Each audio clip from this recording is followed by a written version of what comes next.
Retour de la pause, nous continuons maintenant avec le Mali. Amnesty International a dénoncé mercredi 5 août la répression sanglante qui a visé le mois dernier des manifestants appelant à la démission du président Ibrahim Boubacar Keïta, dont une dizaine ont été tués par balle par les forces de sécurité, selon des témoins cités par l'ONG le week-end du 10 juillet.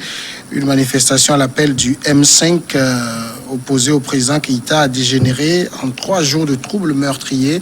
Et le 11 juillet, après des rumeurs certaines concernant l'arrestation de la figure de proue de la contestation, l'imam Dicko, des manifestants et des habitants se sont rassemblés près de son domicile pour le protéger. À l'issue de cela, eh bien, plusieurs morts ont été dénombrés. On parle au total de 14 morts. Marc Abofa, le fait que cette seconde manifestation, cette troisième plutôt manifestation, ait occasionné autant de morts, ça avait montré à beaucoup un changement d'approche au niveau du pouvoir qui était maintenant prêt à réprimer. Oui, bien évidemment. Vous savez, le pouvoir est dos au mur au Mali. Contrairement à beaucoup d'autres pays, IBK sait que quel que soit le soutien que peut lui apporter ses pairs de la CEDEAO, quel que soit l'arsenal qu'il pourra déployer aujourd'hui ou demain contre les manifestants, il devra partir. Et je pense que ce n'est qu'une question de temps. Aujourd'hui, il sait, il est conscient qu'il joue la montre. Et malheureusement, il sait aussi que il essaye d'arracher quelques filles maliennes pour décourager les manifestants. Mais moi, quand j'analyse un peu les différents facteurs au Mali, je suis aujourd'hui persuadé que le président IBK ne tiendra pas jusqu'à la fin d'année. Et parce que l'un des premiers facteurs, c'est que c'est non seulement la résistance de cette opposition et le fait qu'elle est restée droite dans ses bottes depuis le début, malgré toutes les tentatives, que ce soit de corruption, que ce soit de conciliation, que ce soit de propositions exorbitantes. La figure de proue de ce mouvement, qui se trouve être l'imam Dicko, est restée fidèle à lui-même. Au-delà de l'imam Dicko, il y a beaucoup de personnalités aujourd'hui qui ont été faites par Ibrahim Boubacar Keïta, qui sont en train de lui tourner le dos. Les derniers, en date, ce sont ces députés-là, en tout cas, qui l'a fait, à mon avis. Je ne voudrais pas rejoindre le lexique d'un autre pays où on parle de députés nommés, mais ces députés-là, qui l'a fait mettre quasiment à l'Assemblée dans des élections qui sont contestées, ces députés qui ont refusé aujourd'hui de démissionner malgré l'appel de la CEDEAO. Donc, à mon avis, il y a beaucoup dans le camp IBK qui ont compris que la barque est en train de chavirer et qui sont en train de sauter à bâbord très tôt pour éviter de se noyer avec cette barque-là. Alors, ici, Amnesty International réclame des enquêtes, mais on connaît aussi un peu comment ça se passe dans beaucoup de pays. C'est des manifestations contre le président. Les forces de l'ordre ont tiré, ça a pu ramener le calme. C'est pas sûr que le pouvoir va être très favorable à des enquêtes. Et si oui, c'est pas pour si tôt. Oui, même s'il y a enquête, est-ce que les auteurs de ces crimes-là seront véritablement inquiétés? Puisque ils étaient en mission pour protéger le pouvoir d'IBK. Tant que IBK est maintenu au pouvoir, je vois mal IBK livrer ces personnes-là à la justice. Donc, il ne faudrait pas que Amnesty International aussi nous dévie de l'essentiel. Aujourd'hui, il y a un réel problème au Mali. Le malaise est tel que les deux camps ne veulent pas s'entendre sur le minimum pour continuer la marche ensemble. Alors, et ce qui se passe au Mali me rappelle un peu ce qui s'est passé au Togo.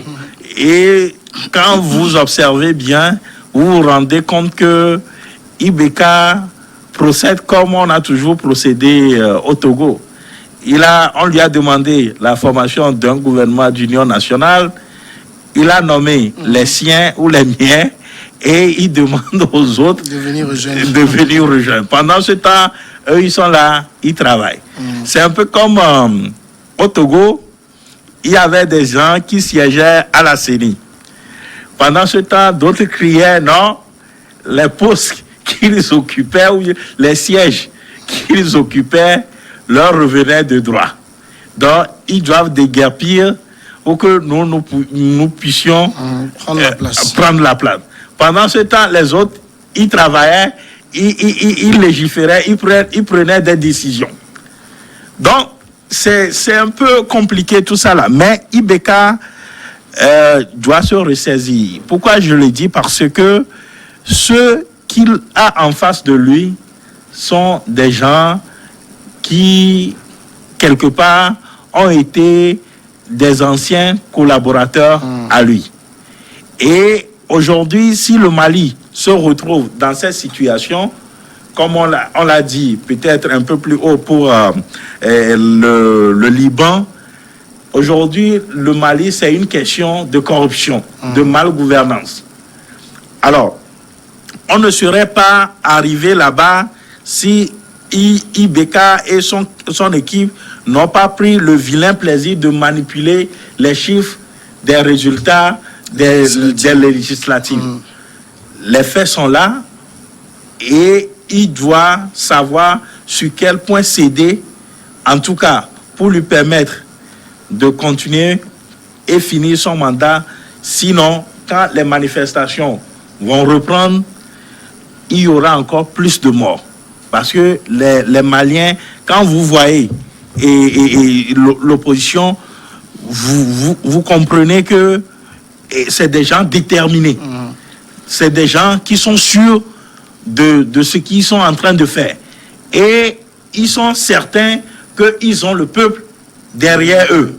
Parce qu'il y a eu trop de corruption dans le pays. Les gens ont trop de problèmes qui n'ont jamais intéressé IBK et son gouvernement. Donc, aujourd'hui, le peuple ne veut plus voir IBK, le peuple ne veut plus l'écouter. Donc, à lui de voir et de faire la part des choses. Quand ça va chauffer, avant que la CEDEAO n'arrive, peut-être il prendra la tangente. Donc, il n'a qu'à être réaliste et voir ce qu'il y a lieu de faire pour qu'il puisse s'entendre. Maintenant, autre chose. Et j'aimerais dire qu'il faudrait que les Maliens aussi se ressaisissent. Parce qu'ils prennent ce vilain plaisir-là, un président démocratiquement élu, en cours de mandat, ils s'organisent, ils le déposent et ils font monter un autre. Mais si ça n'est ainsi, qu'ils puissent s'entendre, trouver une formule pour gérer le pays. Parce que si jamais ils réussissent le coup là à IBK, dites-vous que celui qui arrivera demain, je ne suis pas certain qu'il va terminer peut-être son premier ou son deuxième mandat. Il suffira de respecter les engagements. Si sa tête ne plaît pas, il faut dire que le pays est en difficulté puisque IBK n'a pas la maîtrise totale sur le pays. Il y a des partis où il y a l'opposant. La faute à qui? Non, cette situation, IBK l'a hérité. Ça n'a pas commencé avec lui. Oui, IBK a hérité de cette situation. Mais quand vous êtes responsable d'un pays, quand vous faites d'abord campagne sur la réunification du pays, vous ne venez pas à la tête du pays pendant que le pays est en crise et vous installez un système de gabegie à la place pour que vos proches, vos amis, vos copains et copines se suissent sur le dos des Maliens. Et je pense que IBK a compris en fait ses erreurs. Mais je pense qu'il a envie de se rattraper. Malheureusement, il est trop tard pour lui. Le peuple malien lui a donné sa chance. Et je suis d'accord avec toi. Est-ce qu'il est vraiment trop tard pour lui? Vous regardez du côté de l'opposition, on sent un essoufflement. À mon avis, non. Aujourd'hui, l'opposition, elle a appelé à une nouvelle journée ville morte, je pense hier, qui n'a pas été du tout suivie. Non, on sait qu'en Afrique, généralement, les villes mortes... Enfin, pas ville morte, je dis désobéissance civile. Oui, on sait que désobéissance civile, ça n'a relatif. C'est-à-dire, moi, je n'ai pas compris même la désobéissance civile dans le contexte malien, où il n'y a pratiquement plus d'État. En réalité, ce que les gens ne disent pas, c'est que IBK n'a la maîtrise que de Bamako.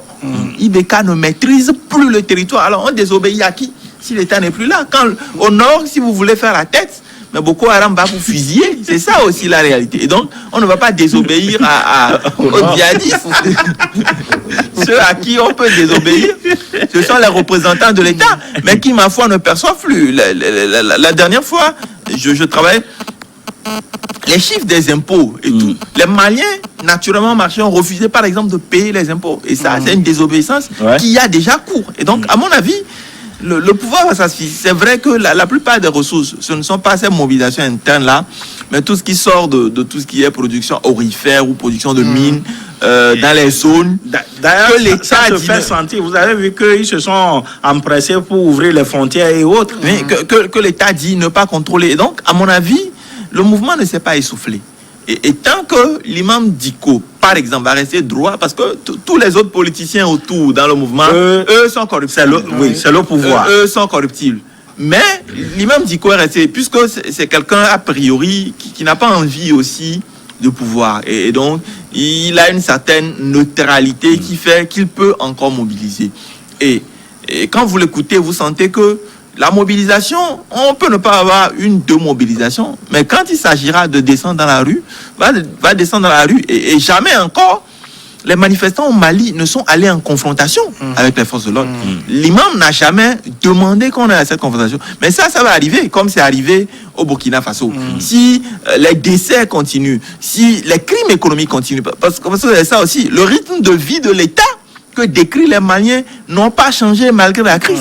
Si ça continue, cette confrontation-là sera inévitable. Et je doute aujourd'hui que ces mêmes militaires, qui à un moment donné, rappelez-vous, ont déposé un président démocratiquement élu. C'est eux qui sont à la base, ces militaires de Kati, qui sont à la base de tout le problème malien aujourd'hui. Ces militaires sont toujours là.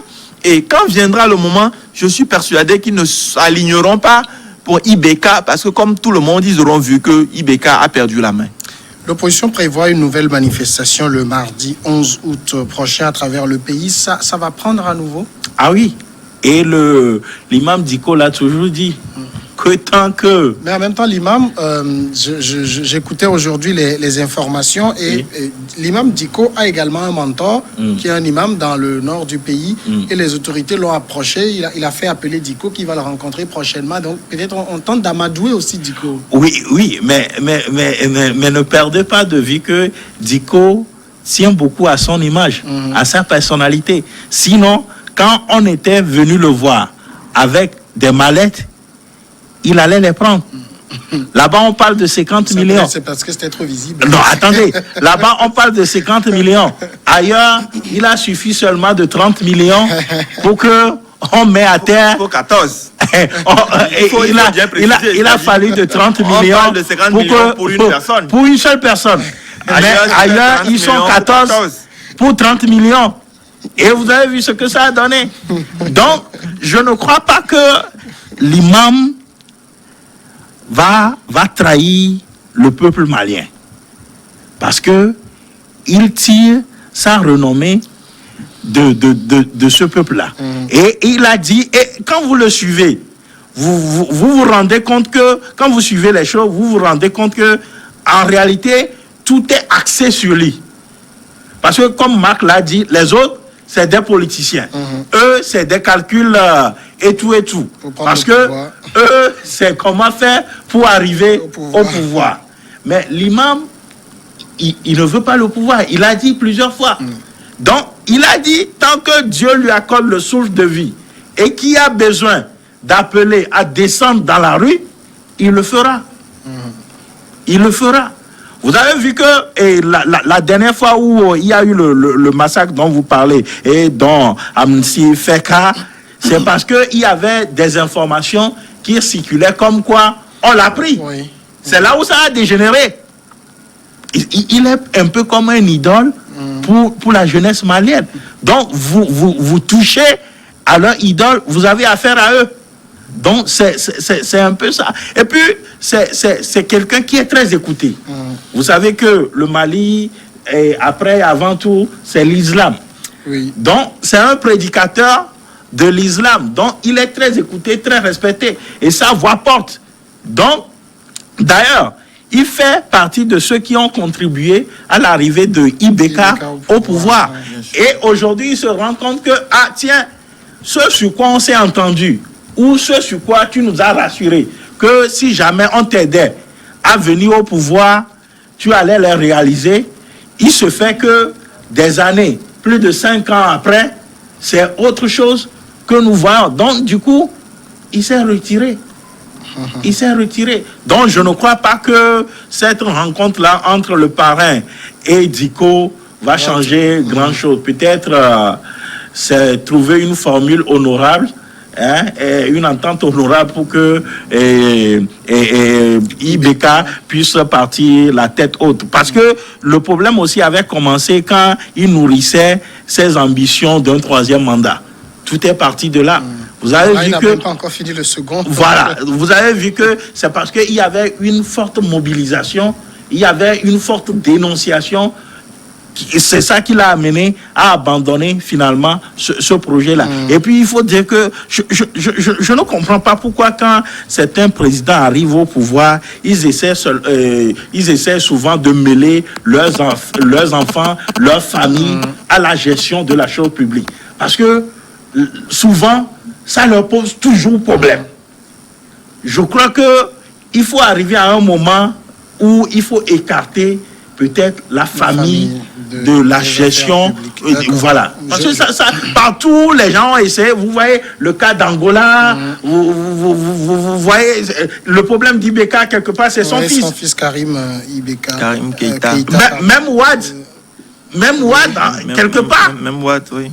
Donc, vous voyez, donc, il faut arriver à faire comprendre à ces leaders-là que quand vous arrivez aux affaires, essayez au maximum de ne pas trop mélanger la famille à la gestion de la chose publique. Je parlais donc de cette personnalité du Mali qui est un peu le mentor de l'imam Diko, c'est Bouye Aïdara, le shérif de Nioro, hein, celui qui murmure à l'oreille des leaders. Chaque politique au Mali est obligé de passer chez lui. C'est un peu comme au Sénégal où les communautés mourides et autres là sont les Tidjanes, voilà. Alors, finalement, pour Ibeka aujourd'hui, est-ce qu'il peut espérer des discussions franches avec son opposition pour résorber la crise? L'imam lui a donné déjà la possibilité d'avoir ces discussions franches-là. Mais comme tout président, et puis surtout peut-être sous le mauvais conseil de certains de ses pairs, dont la situation dans les pays est quasiment différente, Ibeka a choisi d'aller à l'affrontement avec l'imam Diko. Et je pense que c'est dangereux parce que l'imam n'a cessé de l'alerter en fait depuis le début. Ça fait déjà près d'1 an que l'imam avait lancé des manifestations et tout pour... L'imam lui-même, on a l'impression qu'il a des comptes personnels à régler. C'est comme il n'a plus trop l'oreille d'Ibeka et ça le met mal à l'aise. Forcément, quand vous êtes une personne de la trempe de Diko, vous ne voulez pas le pouvoir, mais ce que vous voulez, c'est l'oreille attentive du locataire du palais. Et donc, oui, pas forcément des comptes personnels, ou même s'il a des comptes personnels à régler, Ibeka lui fait le lit au règlement de ces comptes personnels-là. Et donc, ce qu'il faut dire, c'est qu'au regard de la situation au Mali, Ibeka, même s'il ne l'a pas compris, c'est dangereux. Si, à ce jour, Ibeka n'a pas compris que tôt ou tard, il devrait partir, ça veut dire que le Mali même, les 6 ou 7 dernières années, a été dirigé par quelqu'un qui n'avait aucune lisibilité sur l'actualité de son pays. Et il y a un certain nombre de choses qui sont de nature à exacerber les tensions qu'Ibeka continue. Pourtant, on voit les sorties malencontreuses de son fils, on voit un certain nombre de ses ministres qui ont de très mauvaises postures, alors que la seule posture qui puisse le sauver aujourd'hui, c'est une posture à genoux, en train de demander pardon au peuple malien. Mais sans cette situation, il a engagé le bras de fer. Et je suis persuadé qu'avec l'imam Diko et tous ses soutiens, il ne s'en sortira pas. D'accord. Partons maintenant pour la pause et on revient pour le dernier sujet.